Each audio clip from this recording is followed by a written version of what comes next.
You know, it's summertime fun time. A couple days before summer. Yeah? Are you in the summertime fun time mood? Yeah. I mean, it's hot. You can't be anything but a summertime fun time mood. You just got to embrace it. If you aren't in a summertime fun time mood, it'll really take you down. The heat. Oh, yeah. Yeah. Resistance towards anything in this life. Resistance is futile. Yeah. It's just creating unnecessary tension in your life. When we just showed up here, we're up at your dad's house right now. When we just showed up here, you're like, he's here. He was supposed to be at work. I'm like, okay. You're like, well, we can't really do the podcast while he's here. I'm like, all right. When is he leaving? And you're like, I don't know. He's saying he's leaving now, but that could take up to 2 hours with him. And you're starting to get frustrated. And I'm like, did we not just do the same thing when we were leaving our house to come up here? Take 2 hours? You are him. I don't know if you realize that. It's so funny that you're sitting here and you're worried I'm going to get stressed out and frustrated about it. I'm like, no, I'm used to it. I don't care. I'm going with the flow. Yeah, you're so chill. Your chillness has been calming me down so much.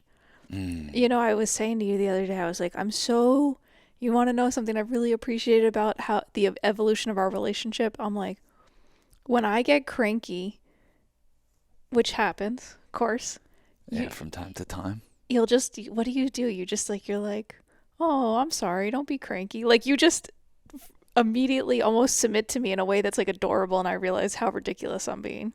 Yeah, I mean. You're like, oh, I'm sorry. I don't want you to be cranky. Or you're like, I'm sorry. I didn't mean to. Like, if any kind of ridiculous thing, you just immediately now are submitting in a way that it makes me feel like, oh, I am ridiculous. And I let it go so quickly. Yeah, maybe it's not even submitting, if you think about it. Yeah. It's me just being like, you're doing what I do to you. You finally learned the tricks of the trade. Totally. Took you this long to catch up. It's funny because you're like, wow, I really appreciate this. And I'm like, I don't even know what you're talking about. It's not even like a conscious thing. I just see you and I'm like, I understand you're getting upset right now. Like, I don't think you should. I'm sorry. You know, and you're just like, okay, I guess I do sound like I'm being upset, or I must look like that or something. But no, it's not a conscious effort. But I appreciate you appreciating. Yeah, no, I feel like it's gotten me back. It gets me back on track so much faster. Yeah. You know, than any sort of meeting, any sort of aggression. It's just like, you're just immediately apologize. You're like, oh, I'm sorry. I didn't mean to upset you. Like, in kind of an adorable, like, funny, not pathetic way, but kind of like in a jokey, not like you're pathetic, but just kind of like, I'm not pathetic. You're definitely not pathetic, but it just shows how pathetic the moment is that I'm getting upset of like, I can't even think of something right now, but like, I told you to close the door all the way or something. You're like, oh, I'm so sorry. I didn't mean to. And I'm like, I'm sorry. I don't even know what I'm talking about. I don't even know what I'm upset about. Yeah, there's some people hearing this and thinking, man, Sean's become the ultimate cuck. But it's not. It's not that. No. Think about it a little bit more. Cuck is a reverse cuck. Maybe I'm the ultimate sensei. Yeah, no, I mean, you learn from the best. Yeah, who's that? Me. You really are the best. You really are. I've been dancing with the tiger for however long. You have been, and you do it so well and so gracefully that sometimes I forget to commend you. It's okay. We're good. But mad props. I mean, you definitely you have your ways of controlling me, and I have my ways of controlling you. Yeah, no, manipulating. Totally. Yeah, we're deep in manipulation with each other. Oh yeah, definitely. It's a full-on manipulation game here. Yeah. I think manipulation doesn't always have to take on a negative connotation. What is it called when you do like the opposite? So someone. Yeah, reverse psychology. Yeah, a little reverse psychology. The oldest trick in the book. You're bringing up the oldest trick in the book. And somehow I can't remember it. Yeah. So I think we do a little reverse psychology on each other. I don't think it's like you said. It's not conniving or malicious in any way. Well, what I learned from you is like just like added little ways of service, you know. You're like, oh, are you okay? I'm like, I don't know. I guess maybe I'm kind of getting a headache, and it's like, it's not my problem. It's yours at that point. You know what I mean? It's like, what can I do for you? Okay, let me go get the thing. Like you won't make me get up and walk 10 feet. You'll do it. You know what I mean? And I'm like, oh, that's a cool way of doing things. It's like, she's going to do that for me. I'm going to become some sedentary fool. So let me just start doing that for you. Like, you're like, Yeah. oh, I forgot my brush in the other room. Like, oh, look, I got it. You Yeah. know what I mean? Like that kind of stuff. Little weird, like we're talking very subtle, nuanced, deep relationship shit. Well, it's also like once But you it helps. Yeah, also once you realize service is kind of selfish because it makes you happy because it makes you feel useful, at least in my, Yeah. you're just like, oh, I got you. Like, Yeah. I'm happy to help you. Yeah. It's like, oh, fuck, man. I forgot my thing out in the car. And it's like 12:30 at night. And you're like, I'll go out there, you know? But if you forgot something, I would go. Yeah. Yeah. I think it's cool. We're trying to be good to each other. We're trying to be good We to try. each other. We try our best. We try to cast little positive spells. I think it helps that we're trying to like pray a lot and take deep breaths together. And like we were just on the road for 5 weeks and we like kind of have to see the world in a similar way. So like we came back and my parents were saying something to us about, you know, not fighting and that we're good to each other or whatever. And you're like, oh, we don't fight. Oh, I said we gave that up. We gave that up. And I was like, interesting. Okay. We'll see.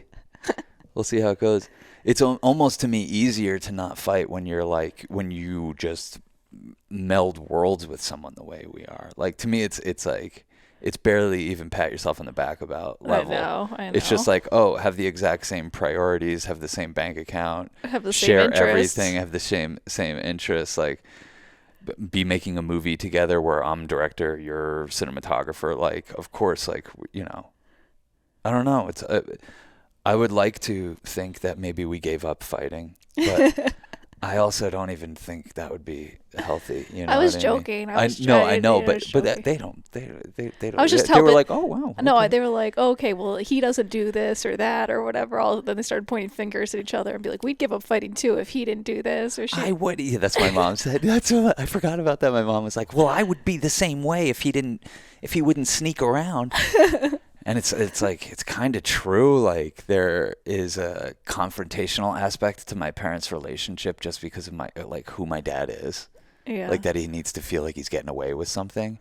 So there's always like their love language is what most people's divorces are made of. Does that make sense? Yeah, like tension, criticism, yeah, frustration. Yeah. Yeah. Yeah, but it is like a way of they showing each other you care because your dad messes up. Almost it feels like he's like messing up so that he can get the love. They can get the love. Well, it's the attention. It might not even be love, but it's like a level of attention that he can use as love. So, yeah. Well, I will say, I think reflecting on 5 weeks on the road, I like by the end of it, I was like, we're pros in the sense of getting in and out of places and doing it, navigating where we each like carry our own load. And help each other with the other load and just kind of like, I feel like sometimes there's like a frustration of like, well, I had to pack up the car, you know, or we never have anything like that. Well, we have in the past. Yeah. But lately it's just like, we're both just on the shared mission of like, do this as quickly as possible. And whoever has the capacity to do a little bit more will. And even in the midst of that, I could zone out and look at my phone for 10 minutes and you could be like packing things up in this night. I could be like, look at this. And like, you're not like, hey, can you fucking put your phone down and get like, we're not like that with each other. No, yeah, we're getting very zen. It's just like, okay, Sean's doing his thing right now. For some reason, he's not packing the car. Like, well, when you're in it this deep, you realize as when I look at you and see that you're slacking, it's tomorrow that I'll be slacking. You know what I mean? Yeah. See, it's like worthless and judging it and being attaching to anything. Yeah. I just don't even see you like that anymore. I'm just like, yeah. I'm just a dude doing his thing. You're just a dude doing your thing. I used to fucking scream at you saying this in like the first 5 years of our relationship. I'd be like, why are you up in my shit? Like, why do you care what I'm doing? What do you care what I'm up to? Can't I just be some cool guy that's in your life? You know, like I remember specifically being like, Cass, treat me like a cool person that's just passing through your life. Yeah. Please drop all of the bullshit. Please drop any expectation. Yeah. Of me. Yeah, and it worked. It helps, yeah. I think it really helps. Because what the fuck is that expectation? A bunch of shit you saw in goddamn Matthew McConaughey movies. Yeah, every once in a Heath while, Ledger. you have a minute where you're like, he could be walking the dog right now and it would really help us all out, but Well, you got to speak that, but you know better. yeah, I Yeah. do know better. What do you think I am? Paul Walker? Paul Dog Walker? Paul Dog Walker. R.I.P. Oh, good. Yeah, but it's all needless to say is like we're deep in this thing, and it's going good, and it's very refreshing. It's going so good that we're like, should we throw a big challenge at it? Should we have a baby? Should we? Oh, God, it's such a boring question, but it's a big one. And it's one that I've really enjoyed not thinking about at all. But then we go on this trip and so many things happen and we hang out with our friend who has a little baby and he's so cute and smiley and happy. And I think you got baby fever more than I did. Oh, because it's the ultimate cosmic joke for someone like me. Because I told you, and I've talked about on this podcast, the waves of anxiety I get thinking about this movie and putting it together.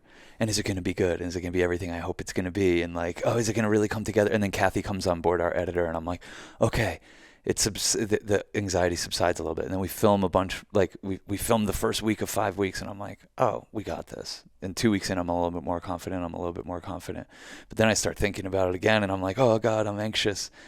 And then the last guy we filmed with, for some reason, just made me feel like we got this movie. Sometimes I'll think that fucking day one of a movie. Like, we have a movie, by the way. But, like, the last guy we filmed with was just so funny to me and far out. And he was reminding me of all the things my movies are. And I was like, fuck yeah, this is awesome. And he was like, get up to the top of that mountain right now. So we got up to the top of the mountain. We do our little closing ceremony. And like I said, we get up there. We drive up to the top of Mount Shasta. And we take each other's hands and we start doing a prayer and we close our eyes and we drop so deep. That moment in the movie trailer. Yeah, that was that they awesome. overuse. And whoever was the first one to come up with that sound effect, though, for a Killed it. movie trailer, I amazing. hope they make lots of money. But this is, if there was a movie trailer of our life in the making of this movie, us grabbing hands at the top of Mount Shasta to close out the shoot. And I just dropped down like fucking Leo in Inception to like the deepest level. And I was like, damn, whoa, this is crazy. Like, it just like, and after that prayer, I was just like, wow, I felt like I'm sitting on a pile of gold and no one even knows about it yet. And it's just like, that's the feeling I'm always chasing because I know that feeling. And so it just felt like a perfect wrap up of our film. Yeah. And in order to get back here from Mount Shasta, we had a couple days stay in San Francisco area, Berkeley. We met up with one of our dear friends, Alyssa and Colin, who recently had a baby. So I literally wrapped the movie on top of a mountain. It was just like, oh, wow, I feel better. Whew.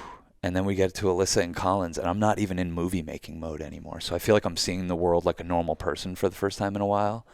And they have this adorable 4-month-old child named Casper, but yeah. Casper. Sweet. We call him Cass. Yeah. They call him Cass too. Very cute. Yeah. Awesome. Just the best. And man, out of nowhere, I started getting like the waves that the movie was giving me, but for like having a baby. Like, whoa, I had put this so far on the back burner. I thought this wasn't an issue for me, you know. I don't know at what age we started being like, hey, we're not having kids, by the way, and we were both like, hell yeah, we're not having kids.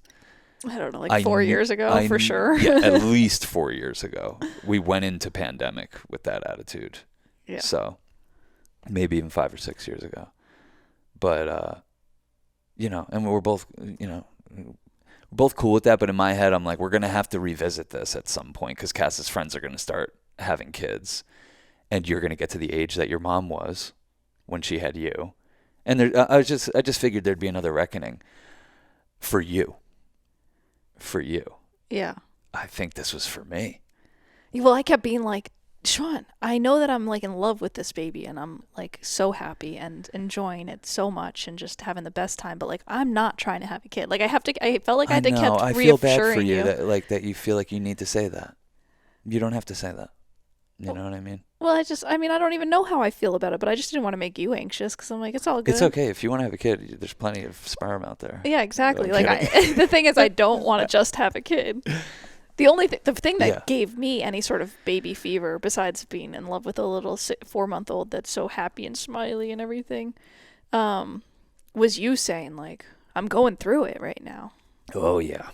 And I was like, oh really? And then I was Yeah. like, all of a It sudden, took a I'm lot like, for me to even admit that. yeah, Yeah. It takes a lot for me to even talk about it right now. it's kind of it's kind of It's vulnerable. it's not even on the vulnerable, embarrassing. Oh, people are going to hear this and that. It makes me feel like I'm about to puke. Yeah, because it feels like a big thing. Yeah. And Something I would have to take seriously.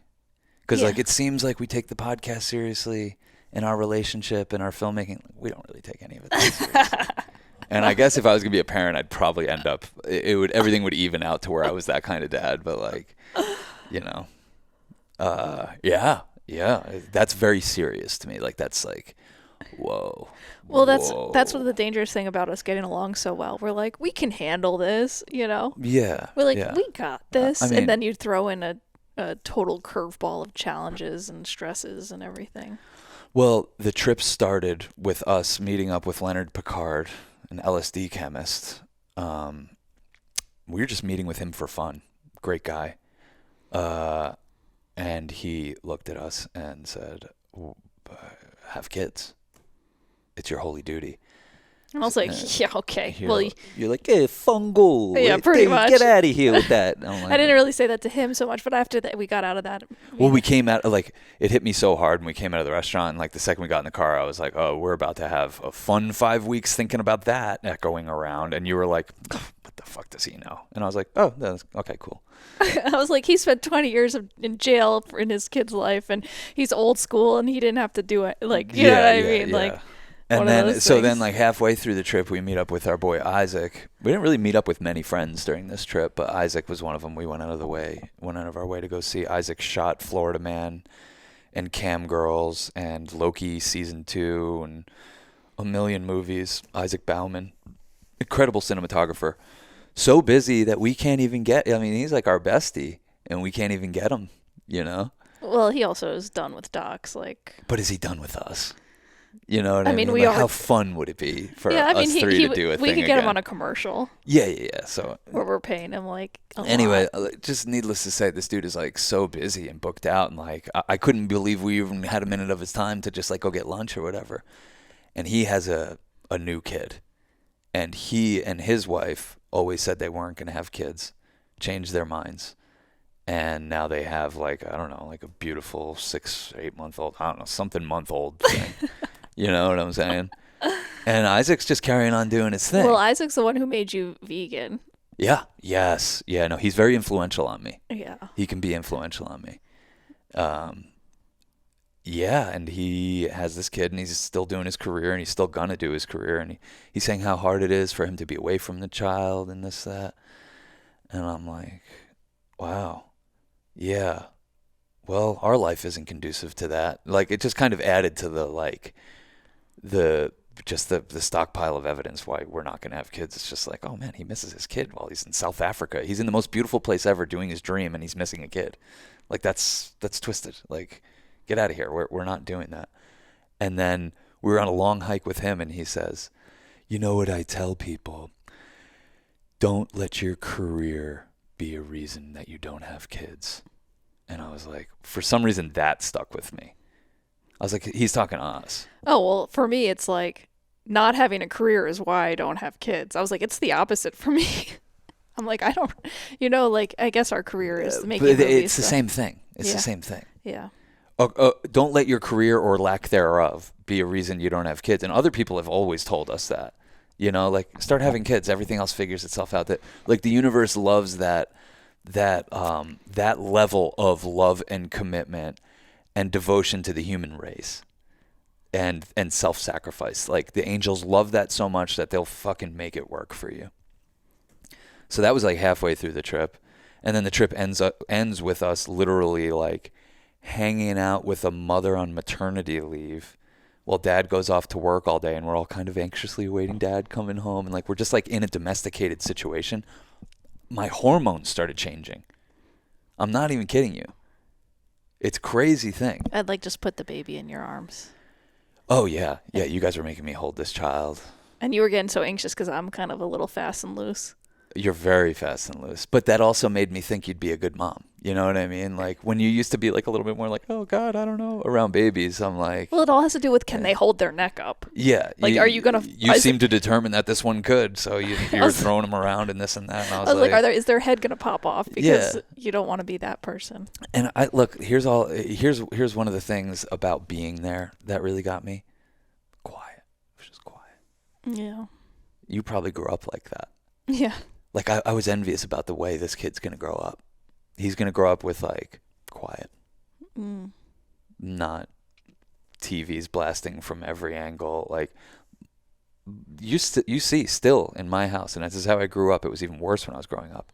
If it's quiet for a second, people start asking questions like, what's going on? Wait, what happened? What happened? What's wrong? It's like, oh, I muted the TV. It was blasting, and it was blasting pharmaceuticals. So we were in this house, and it's just quiet.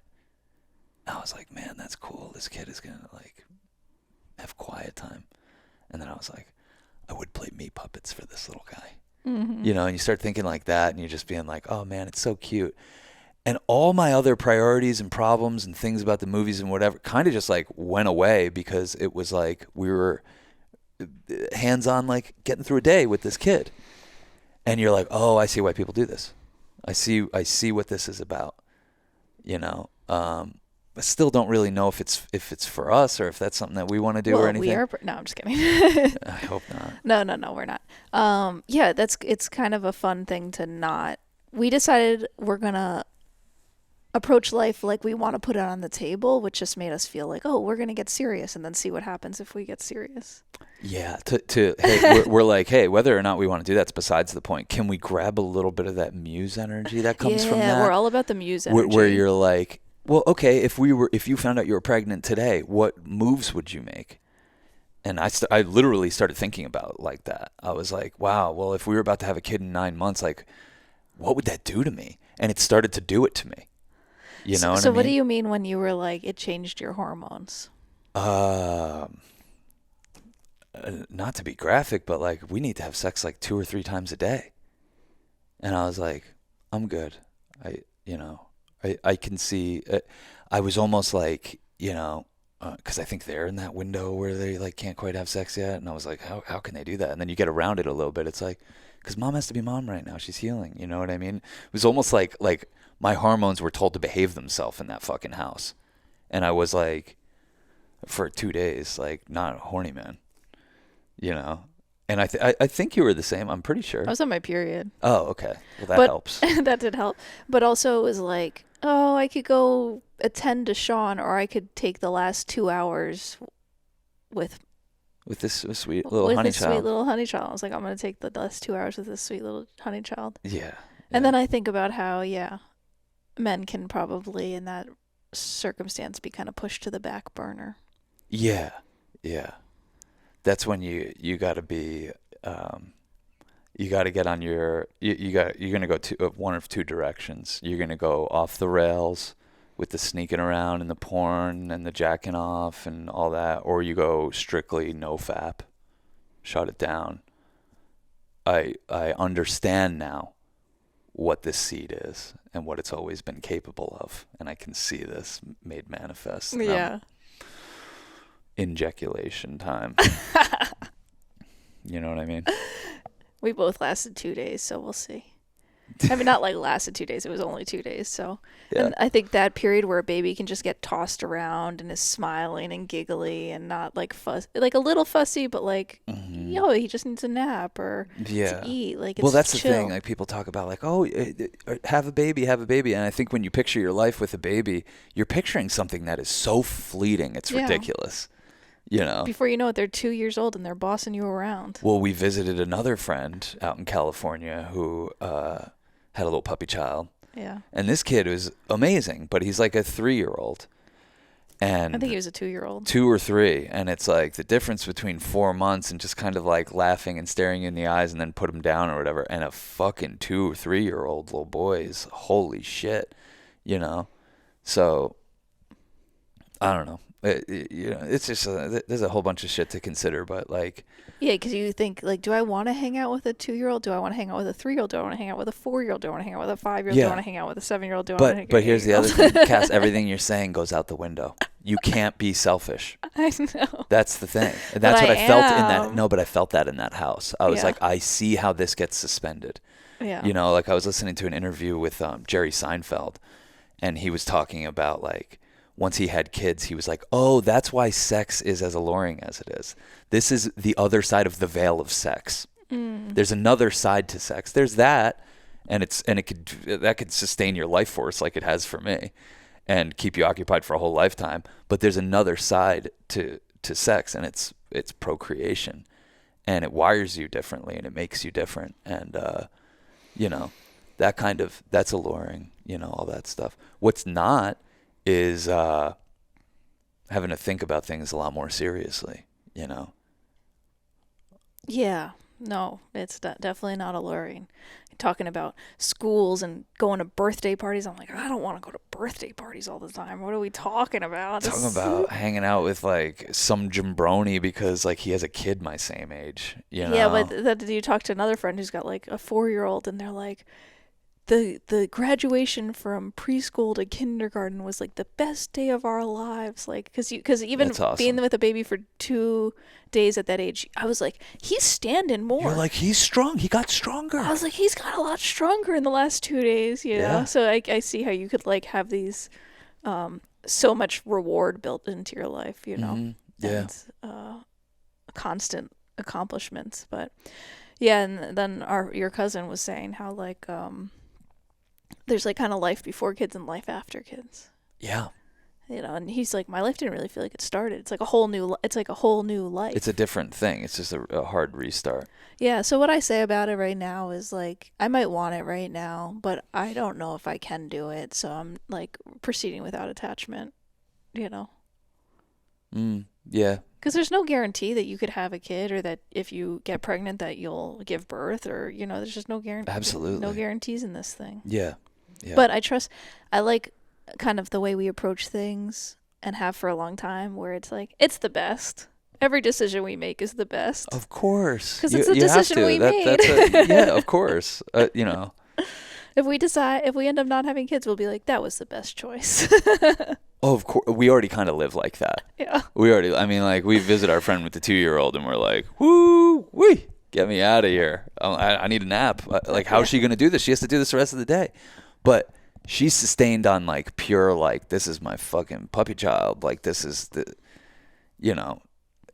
I'm just telling you, you become a whole different creature. You become a whole different being, a whole new set of circumstances. Well, we came back and your aunt got a little baby pug, and she had me babysit yesterday, and I was like holding it, and it wants to be held all the time, so you can't put it down. So I'm making breakfast while holding a little pug, and I was like, oh, you just multitask. Yeah. Well, I'm like cosplaying mothership. Well, I think what it is too, partly, is like we're such service-oriented creatures, human beings, that it feels really, really nice to have like a built-in survival unit and a purpose. It feels really nice to get outside of like, what is Cass gonna do today? What do I want to do? How does this feel? What's the shape of today? Like, it feels really nice, but we don't know this because we haven't experienced it fully yet. But it feels actually really nice to just suspend all of the effort that we put into building who Cass is and who Sean is and who we are as a couple and our social life and all this. None of it fucking matters, And it kind of feels nice to step outside of yourself like that. Yeah, and it's kind of, I don't know if it's just like the human experience where it almost like takes kids to be able to do that. Like I know a lot of people without kids who are obviously very generous and service oriented and that sort of thing. And that's of course who I hope I could be and can be and am and will be. We are like that. I think it's partly because we have like Katie in our life and, Yeah. she's disabled and she needs us and she's going to need us. Yeah. Yeah. But yeah, you just want to do right by this world and this universe and, and you kind of start to get a little closer.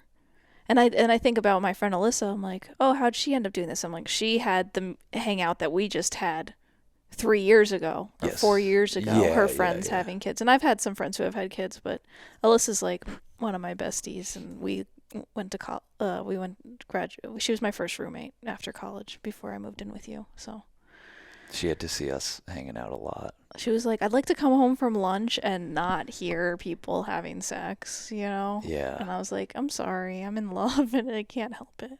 Yeah.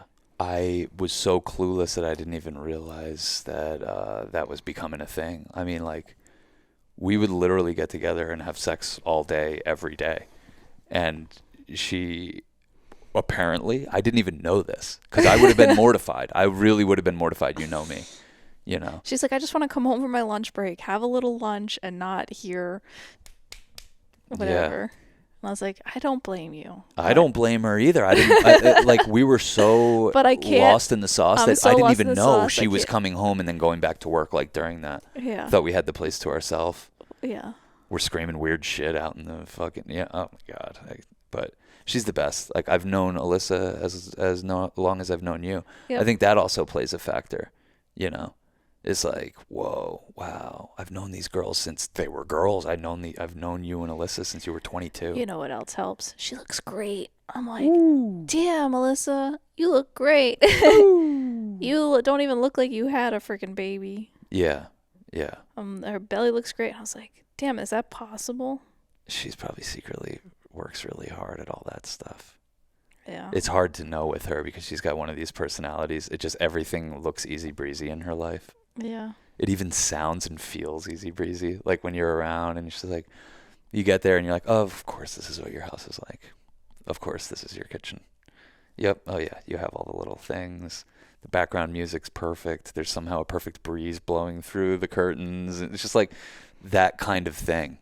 But then I did see her, like, you were holding the baby for a while and she went over there and she was lifting weights and shit. Yeah, and you're like, Cass, go lift weights. And I was like, I can't. I'm holding a baby. I held a baby for 10 minutes. I was like, this is exercise. I was like, I was like flying it around the room. I was like, this is real exercise. I was like, look, I'm doing squats. Yeah. Yeah. I mean, it's like, look, it's a big decision. I feel like if it was an overwhelming, like it hijacked me completely, I need to do this type of thing, I would feel comfortable with you being pregnant right now. And I'm not. It still feels like it just feels like oh, we had couched that conversation a long time ago. I knew there was going to be a reckoning. I guess this is the beginning of that reckoning period. If it ends with us having a sweet little puppy child on our own, great, cool. Well, I think what you said to me is like, we need to make money, and I was like, we need to be comfortable being broke. Yeah, that's true. I was like, look, if we were going to go towards this, we need to fucking make money, baby. Yeah. And then I was like, said, no, I think it's the opposite. I think we need to be fully comfortable being broke. And I'm like, that's a good way of putting it. Because we've been broke, but we're not comfortable. You know, we're not comfortable. We're not as comfortable with it as it might seem. You know, we're always like, okay, cool. It takes a lot of money to do what we love doing. We have to go figure out how to make that money. And yeah, but there are moments where you don't have a lot of money, and the idea that you'd be like, oh, this thing that's like part of the human experience, I'm not gonna do. I'm like, I prefer the children. Not this seems weird. You'd rather have kids than money. Well, sure. I don't want kids, plural, no. But I'd rather. I won't have a kid if it means we have to hustle in a different way and be capitalist in nature in a way that I'm not comfortable with. See, to me, I'm like, that's almost the driving factor. I'm like, all right, let's switch it up. You know. Oh, see, I'm like, not that I don't want to work. I've been a broke hippie for a while now. Let me get back to my ways of like crushing the world. Like when you first met me, I was like wheeling and dealing, fucking making shit happen. Oh, like jobs on top of jobs on top of jobs. And then we met, and I'm like, I would rather have sex all day than fucking worry about a career. So let's just make a life conducive to that. Well, see, this is the thing. I don't think the world needs more people crushing it. I think the world needs more people supporting and service and creative and building and reusing and recycling and being resourceful. And so my idea is like, we'd have to have a buy nothing baby. Be like, okay, we need a thing. Someone is going to have a baby that's going to grow out of this thing. That might have to be our new YouTube channel. That's how we can make the money to raise this fucking thing. Yeah, we're going to put... The Buy Nothing Baby. I'm sure it already exists. I don't know. That's a pretty good idea. That's compelling. That's pretty compelling to me. Yeah, because if someone took that on, like, we're documentarians, like, Well, we really got to learn from Gabriel and Marin how they potty trained their baby without diapers, or they just we visit them, they have a 6-month-old that they just hold over a toilet and it just goes to the bathroom and they don't use diapers. They don't use diapers. I wonder if they're still not using diapers. I'm curious about that. Why not? Why would you start? I don't know, because you want to leave the house. Well, I guess we could just have a little pee cup or a little pee jar the way we have in our car. I think, like, one of the things, I don't know, I think especially like my more masculine tendencies need to be reminded of is, like, life is about change. Everything is always changing. And also life slows down on you. Oh, yeah. And that's what I've felt lately. Yes. Where it's like life is going to slow down. Yeah. Yeah. Well, of course. Life's going to end. It is going to end. It's going to slow. It is going to slow to an end. And or maybe speed to an end. Who knows? But, like, to assume that you're going to be the same version of yourself even tomorrow is kind of crazy when you think about, like, the myriad of factors that makes a person the way they are. Yeah. Like, the idea that moving ahead we'd be the same people that made the decision that we weren't going to have kids, like, well, who were we when we made that decision? We were probably involved with multiple throupling fucking, you know what I mean? Well, we were fighting a lot. It was just, like, not conducive to having a child around. Oh, yeah. A little screaming parents. Totally.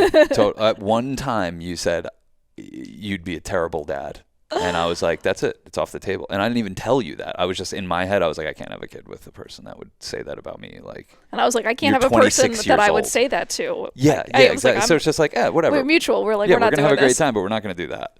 This little fucker doesn't deserve it. That was a mean thing to say, and I'm sorry. You were 26 years old. And you were being an asshole. Yeah.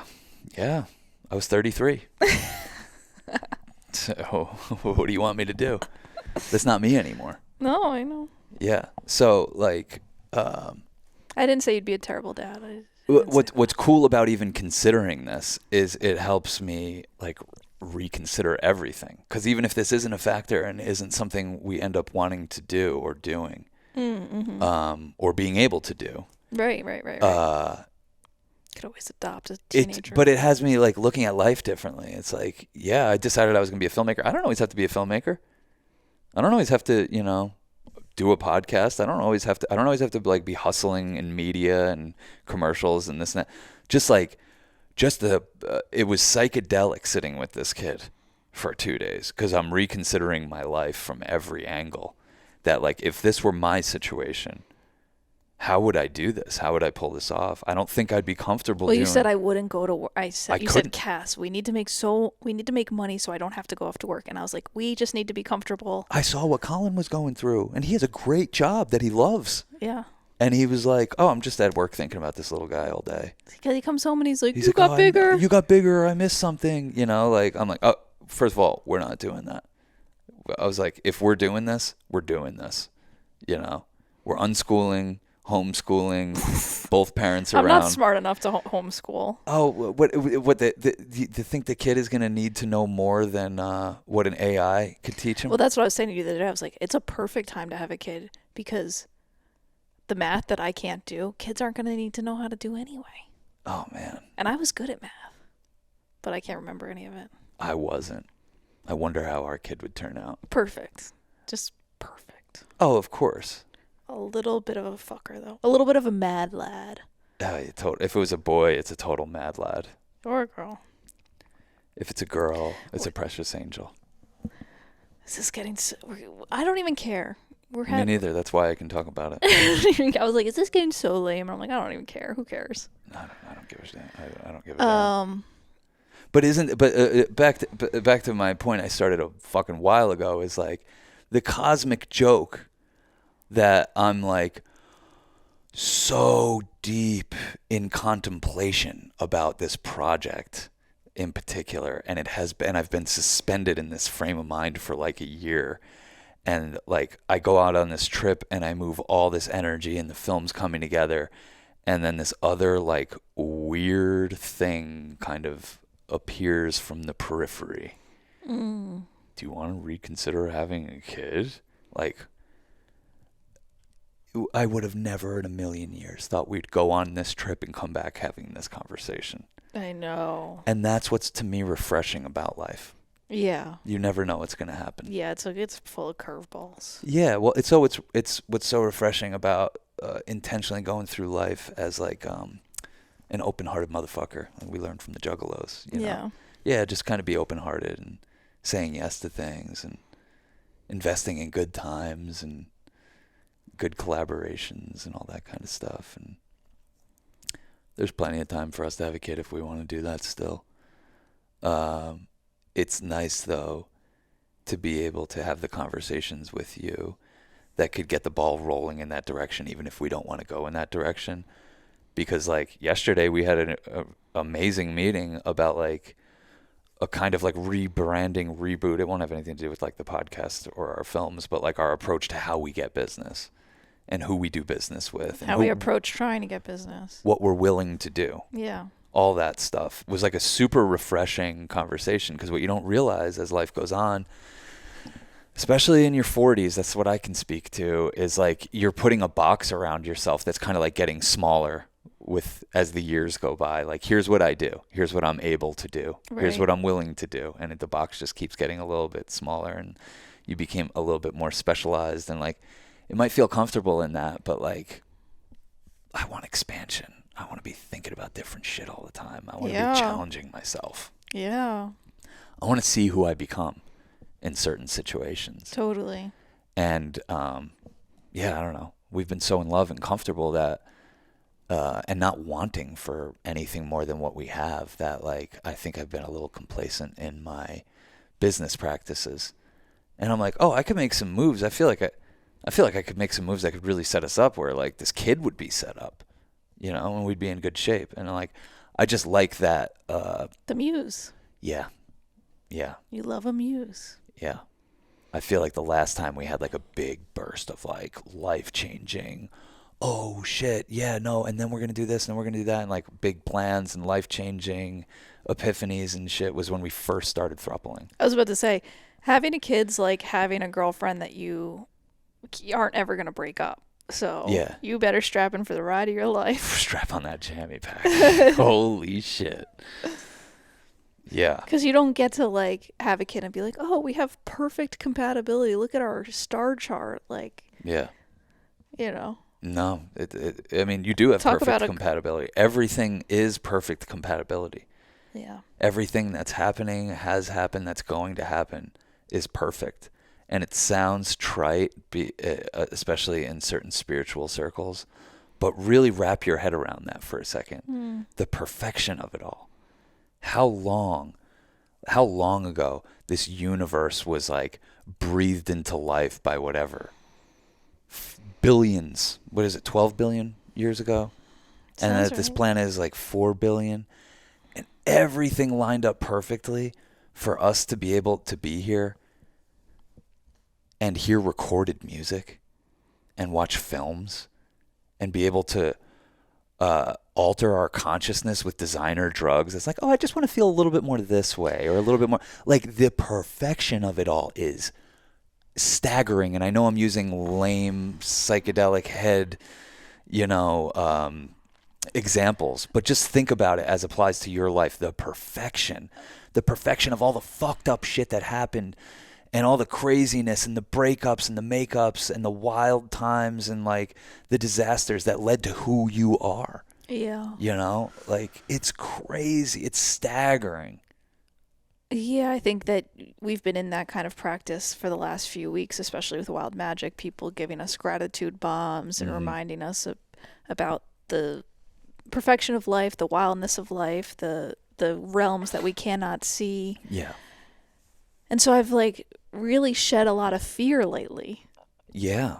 And it feels like, oh, this is like it's interesting to see how much of my resistance to even considering the idea of having a kid is so much fear.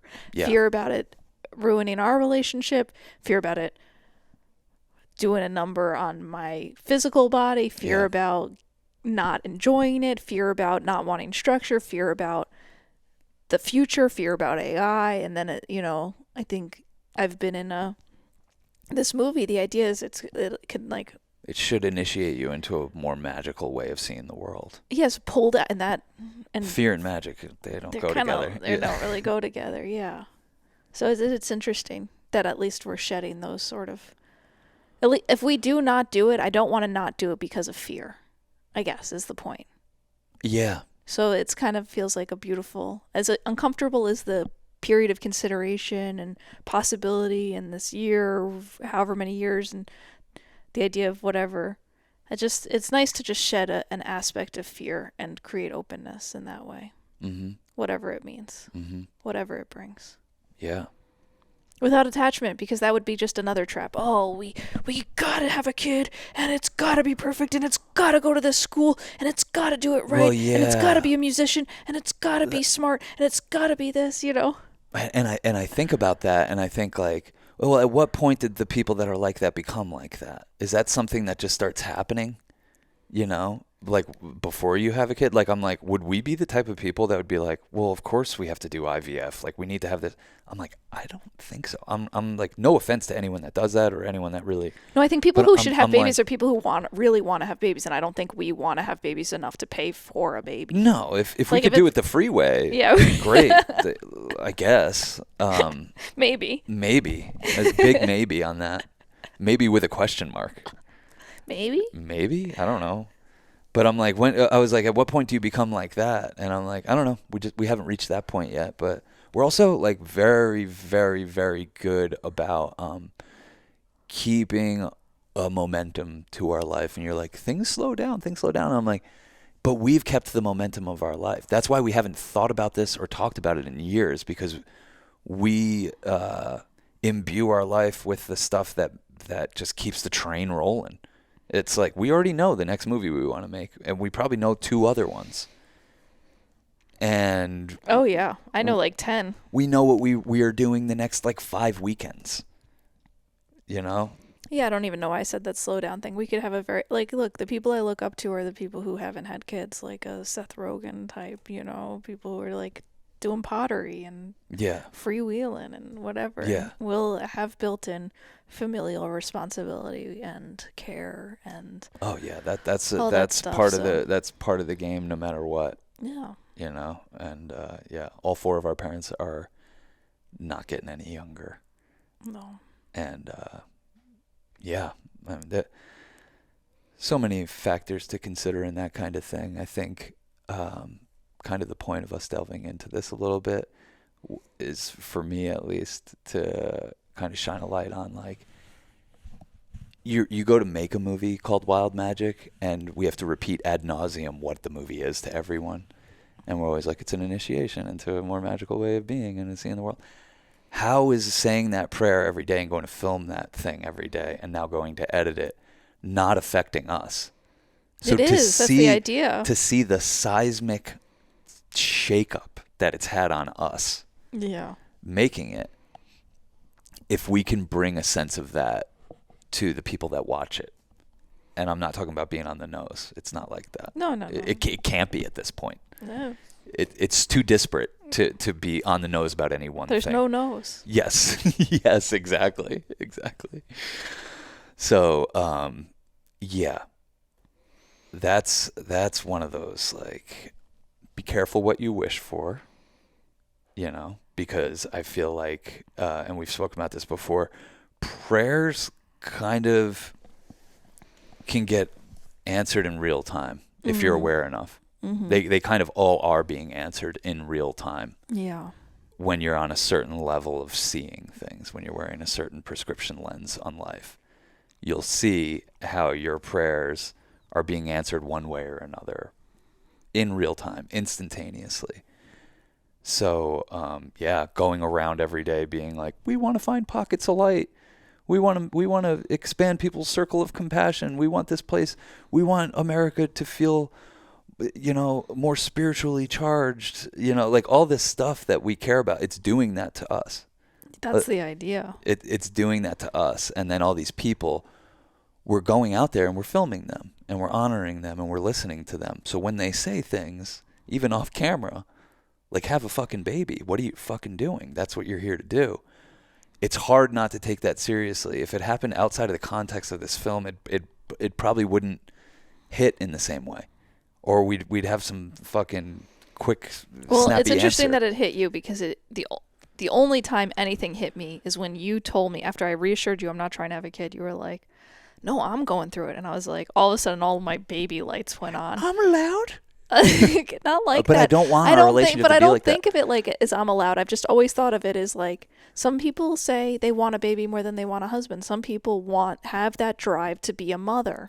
We have a drive to be in a good couple. I have a drive to be in a good couple. Yeah, And that me is like too. my guiding light is like having a good relationship with you. Yeah. And I'm not interested in I don't have a need that supersedes this relationship. So No. So this relationship truly in my heart comes first, so that when you said that, I was like, oh, that's a possibility. And then all these like little light bulbs went off and we're just like, oh, wait, am I scared? Wait, do I not want to do this? And then I was like, oh, actually it'd be pretty cool. And because to me, I'm like, I just don't want to do it alone because I don't want to do anything alone. I want to do everything with you. Yeah.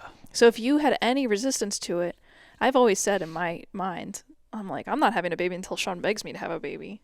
Boo. You know what I mean? Because that's Yeah. the only kind of like, that's what Yeah. that's pretty much how it would have I'm to like, be. she told me I would be a bad dad, so I'm not asking her. I don't know if I said you'd be a bad dad. I said, we don't have to relitigate it. I don't remember. I think I said I wouldn't have a child with you. Yeah. I think That's okay. I think I told you that. And you said, I'll well, keep my pull-out game strong then. you said, well, I'm not having a child with you. And Yeah. I was like, good. Shit. You're like, well, I'm taking it off the table. I'm like, I just took it off the table. What are you talking about? And we've kept it that way. Yeah. Imagine 25 years from now, our weird little trans-dimensional alien child is listening back to this like, wow, my parents were fucking crazy. They're fucking insane. No wonder I turned out to be a trans-dimensional. Yeah. Holy smokes. Yeah, what a crazy thing to have I mean, I'm just I think it's so crazy that people do it that I'm in awe of people, and I'm like, I can't handle this. I literally was I'm just like, going to say I'm in awe of every person that I know that has had a kid. Yeah, I'm like, you're crazy. They're insane. Literally insane. Yeah. Yeah, because like I feel like you used to be able to do it like our grandparents, our great grandparents, they didn't have access to birth control. They didn't think about this. They thought, hey, we're having sex, like this is what sex does. Like, yeah, hey, who knows how many kids we're going to have but we're going to have kids. I mean, they didn't know about pullout back then. They didn't know what sperm was back in the 1900s, you know? I love that you just deadpan just take that like, yeah, sure, Sean knows that they didn't know what sperm did in the 1900s. You're like, yeah, no, totally. But like, you know what I mean? And then our grandparents didn't think about it that much. They just had the amount of kids that they were going to have. My grandparents had 10 kids. And they didn't have money. And they had no money. That was on one income. Yeah. Why like, kids have whatever. become so expensive is because America wants you to buy so much shit. Well, then our parents' generation, it became a little bit more like, hey, should we do this? Yeah, we're going to do it, but we're going to have way less kids than our parents did. So the boomers had less kids. Your parents only had one. My parents only had 4. Only 4. I mean, that was nothing back in the day. Compared to your mom, who's one of 9 or Yeah, something. exactly. And that was nothing back in the day. And now it's just, we've just reached a level of consciousness and hyper-awareness where, like, the implications of it all are like kind of so front and center. So I think it scrambles people's better nature, which is to procreate. It scrambles people's biological urge. All the information that we are aware of. What does that it? we even are aware of what the fucking future weather is going to be. Who could give a fuck? Well, you it's know? been the 12 hottest months on record So in 100,000 this years. little guy's never gonna know about 100,000 years ago. He's gonna fucking be like, "Yo, life is hot." Yeah, That's gonna be the saying 20 years from now. yeah. Life is hot. Yeah, to bring, but and you see you see how people are being treated around the world. You see what's going on in Palestine. You see what our government's doing, and you think, if you have half a brain cell, you realize if they can treat people like that, they can treat us like that. It's just a matter of time before we're all being treated like that, where your life is completely disposable. Yeah. So. Yeah. We're not going in like night, like we're not even going to anything. But it's like, yeah, I don't have a naive confidence. If anything, I feel more vulnerable in this world than I ever have because I see the utter disregard for human life that's permeating every aspect of our culture and being, celebrated by people. So By shareholders across the globe. Yeah, sure. Yeah. Celebrated by shareholders So across the globe. I don't, but at the same time, you're like, you see babies and you're like, that is like, and babies being hurt and you're like, this is the most heartbreaking thing. And then you realize babies are the most beautiful thing in the world. Yes. And you're like, why would you not want to do the most beautiful thing in the world? Mm-hmm. And be part of bringing in the most beautiful thing in the world. Mm-hmm. And so, I don't know. I've had friends who, like, I had a friend who was single before pandemic. She really wanted to have a baby and a whole thing. And I feel like it might not happen for us because we don't call it in. Because the people who I know partly who have had babies, they asked for it. She was like, I want to have a baby. I want to have a boyfriend, a husband. And she, during pandemic, met the love of her life and had a baby. Yeah. In like 2 years. No, I know. And they're happy and have a she's beautiful very, life. very powerful. Yeah. She's very powerful. I think probably a manifester. Yeah. We're talking about Jen, right? Jen Sodini? Yeah. One of our besties, one of our dear friends. Yeah, I really felt for her. She was like 35 going into pandemic. Wasn't in a relationship, knew she wanted to have a baby, and it's like the whole world shuts down, and it's like those are prime years. Yeah, no, I know. And in those prime years, she met an amazing man, has an amazing child, and I think she called that in by being like, yeah, this is what I want. So I think if it's something you want, you should say it's what you want. Yeah. And that's okay. Absolutely. But also like without attachment, whatever. I don't even know what we want, but I'm just talking to other people. We know what we want. I want to have a great time with my favorite person. Yes. What else do we want? I don't know. I think we just. I think it's hard to speak to. Even though we have a podcast and we're on a podcast. Yeah. It's ineffable, but it's a quality of vibration. And presence. And presence. And it's no wonder that when we tap into it for long amounts of time that we get around to this place. Yeah. Yeah. Well, I think we used to think we needed a girlfriend who liked kids in order to have kids. Yeah. Yeah. I mean, it fucking certainly would make it easier. But no, it wouldn't. No, it wouldn't. It wouldn't. I mean, part of me is like, we were on a timeline with our first girlfriend where we were like, yo, we're going to have kids and we're going to have a compound and so we're going to do this. Yeah. Yeah. We were like, all right, let's do it. She loves kids and this is cool. She'll mainly raise them and breastfeed or whatever. Me and Cass will be doing our thing. That wasn't like that. Maybe that was what it was like in your head. But it just felt like, we could all like kind of play house.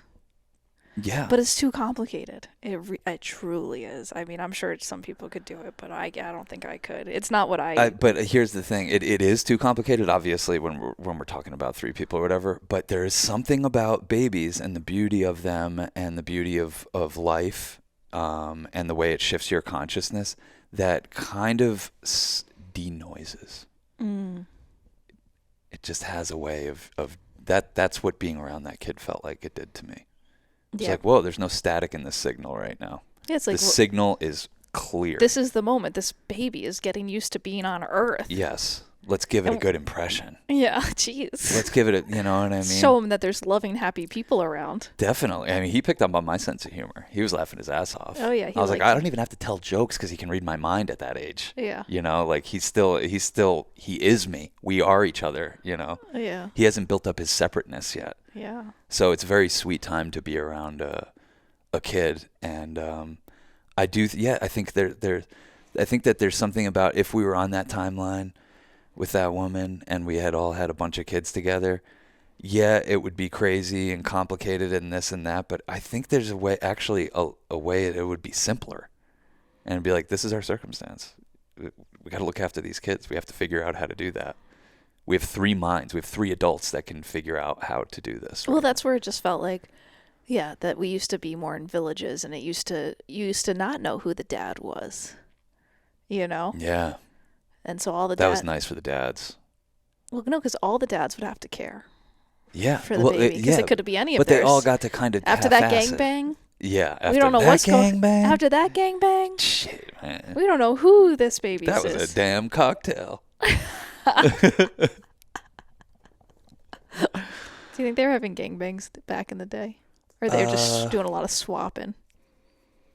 I think there was a big swinger scene for sure, because I think women were a lot more powerful. You know, for a good amount of time. Yeah. Yeah. Because that seems to be like when you look at the birds and you look at You these just animals. end up under a waterfall with some guy, and you're like, "This is our moment. Let's enjoy the moment." Yeah. And then you're like in a field picking flowers, and then there's another guy, and you're like, "This is our moment. Yeah. Let's have a moment." Yeah, exactly. Like before all like the structures of what life and culture and everything got built up, it was very simple. It was very moment to moment like that, you know. If you felt nature's call, you would just go for it. I think there was less discernment. I do. Yeah. Yeah. It's a wild topic. Yeah. I wasn't expecting to talk about this at all, but Me neither, but I'm never expecting to talk about anything. I know. Don't take that for granted if you're a listener of this podcast. Yeah. That there is not a plan, there has not been one, and maybe there never will be one. Sometimes I have a couple things on the tip of my tongue, but not today. Well, sometimes it's easy. You just get on there and you're like, oh, what happened this week type of thing. What's been going on? Like Tuesdays with Stories, a podcast I listen to. Well, I guess that's what we are doing. That's what they do. It's as simple as that. They just get on and tell a story from that week. I mean, that's pretty much what we do. That's what we did. This is the story of our week, is like, are babies a thing that we would even consider? Would we ever consider not pulling out? It's been a long time. I've never not pulled out with you. It's been a long time. It's been a long, long time. But in the meantime, Yes. let's have the summer of our life. Yes. Like it feels like this is the beginning of the summer. Like, okay, we're back. Let's get into it. Let's have, hey, how many more summers are we going to have Yeah. in our life? Hopefully a lot. But this is the coolest, probably going to be the coolest summer of the future of our lives. just think about it like that. You're about to enjoy the coolest summer that Yeah. will be for the rest of your life. Yes. So enjoy Cass it. is a climate change alarmist on this episode. Yeah. I Sound the am. alarms. Go for it. I don't know. It's happening, baby. How did microplastics even get into our atmosphere? We consume with abandon, and we don't think about ourselves or anyone else with care, and we're wasteful, and we do that on a macro and micro level. We're wasteful and wasted. We're wasteful and wasted. Yeah. I'm not saying, it's all individuals' part, but I think this idea that it's just corporations, like, we are so powerful. There are so many more of us. I know. We are so powerful. So if we all say Yeah. we want to live in a more renewable, resourceful world Yeah.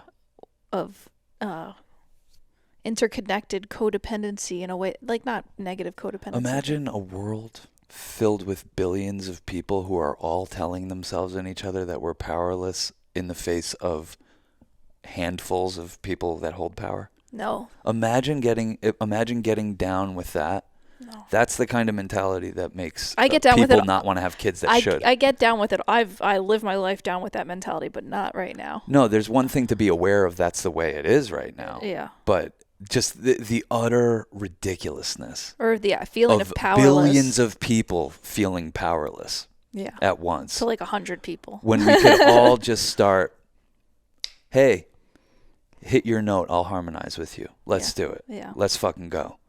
You know? Let's get it together. We had the great humbling. Let's get into the great harmonizing now. Yeah. I mean, it feels so good. I mean, this week we came back and we planted so many flowers. And You did. Okay, well, I see a lot of happy bees. I mean, I wasn't early enough to do it by seed, but I was able to buy some flowers and plant them, and they're so beautiful. And the birds and the bees and the butterflies that have come around since we planted these flowers, I'm like, what were we doing? What were we doing? And now I'm like, I want the whole thing to be flowers. That question, what were we doing, is like it's kind of a funny thing and also like a driving force, like little reminder, you know, like it.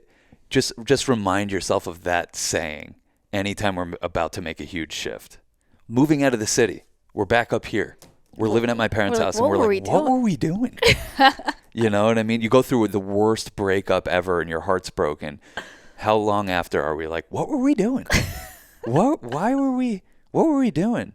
You know what I mean? And like, guaranteed, if anything in life changes you over to that mode, it's having a kid. Like, what were we doing? We were together fucking 15 years and fucking we're saying we didn't want to have this? What were we doing? What were we actually doing? You know? Where was my time going? Where was I? What was I doing?